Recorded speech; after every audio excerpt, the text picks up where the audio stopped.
Fantasyland is dedicated to the young and the young in heart, to those who believe that when you wish upon a star, your dreams do come true.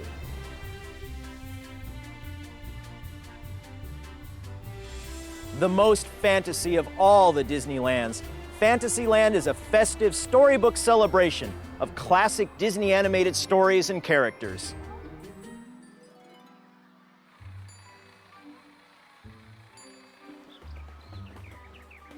Probably the most signature thing that Walt would bring into Disneyland was the characters from his feature animation. Fantasyland became their home.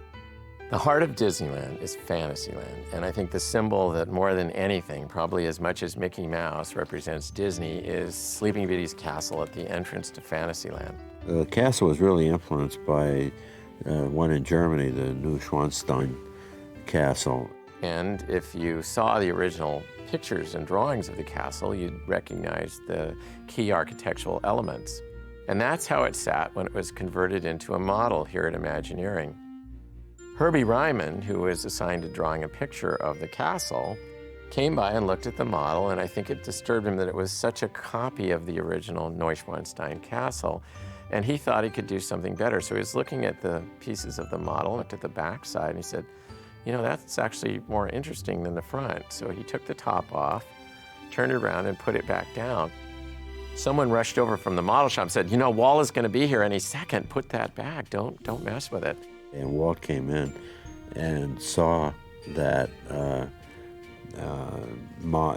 castle turned around.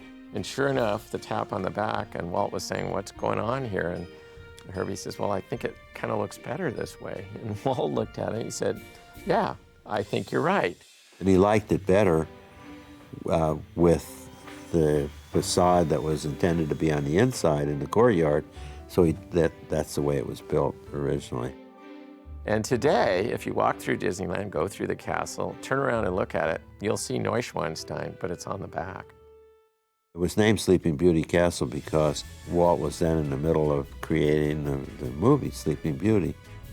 Now, the interesting thing about it being Sleeping Beauty's castle is Disneyland opened 4 years before the movie Sleeping Beauty was to come to the theaters. Walt always had a lot of faith in his products. The original Fantasyland had the Snow White Adventure and Peter Pan and Mr. Toad's Wild Ride. One of the most important and smallest rides in Disneyland's Fantasyland is Mr. Toad's Wild Ride. Now, the fun thing about Mr. Toad, it's a really out-of-control ride, and for some reason, it was decided we make a wrong turn near the end of the ride and somehow take a trip into Hades, and we find ourselves guilty of doing the wrong things and end up in a little scene that's in the Devil's Lair, which I was rather surprised for an opening day Disneyland story, but it's always been a guest favorite. The carousel, beautiful carousel that was actually purchased, but all the horses were redone so that, as John Hent said, everyone rides to glory on a white stallion, you know. Originally there was an area that was carved out called Storybook Land, but it was originally just a canal boat ride, and it wasn't called Storybook Land the first year because the little villages that are now part of Storybook Land, based on the settings from Disney feature animation, Pinocchio's village and cottages of the dwarfs, etc., that wasn't finished. It's a Small World came out of the New York World's Fair, where Walt was approached by Robert Moses, who was the impresario of the fair, said, I've got Pepsi-Cola and UNICEF, and they want to do a show about the children of the world. And this was under a year before the fair opened. And Walt said, sure, let's do it. Well, everybody had to jump through hoops, of course, and that's how It's a Small World came about. And as soon as the fair was over, that was one of the key things that came back to Disneyland. It is also here that we dreamed up the things for the World's Fair. And some of those things are coming back to Disneyland.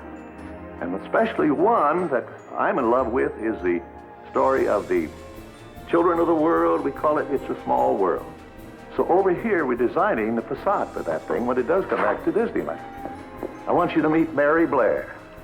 Mary, this is Julie Reams. Hello, Julie. Mary Blair had been a great color stylist and an illustrator for many Disney films.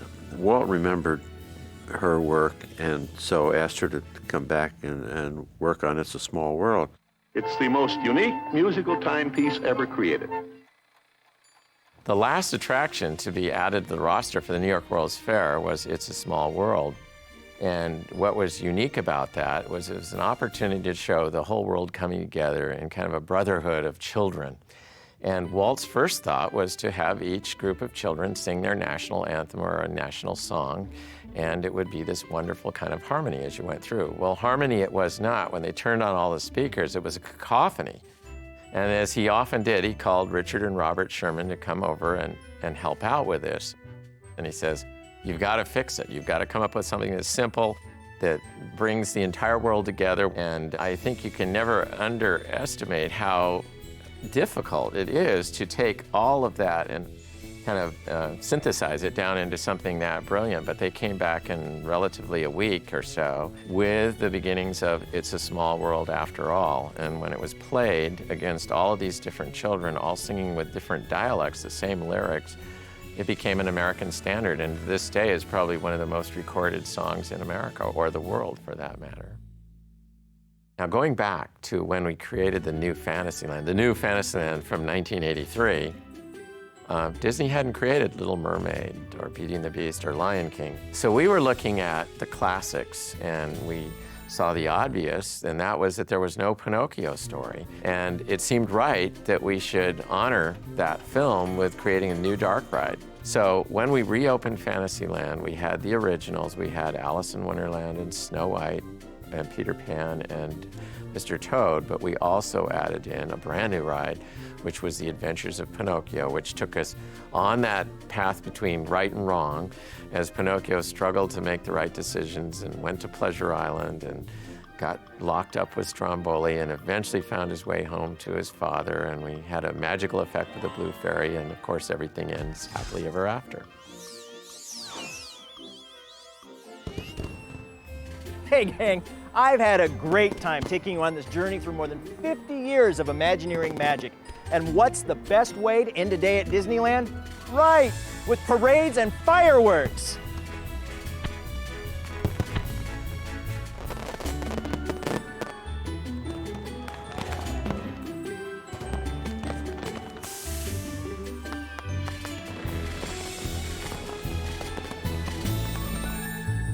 The future is a moving target.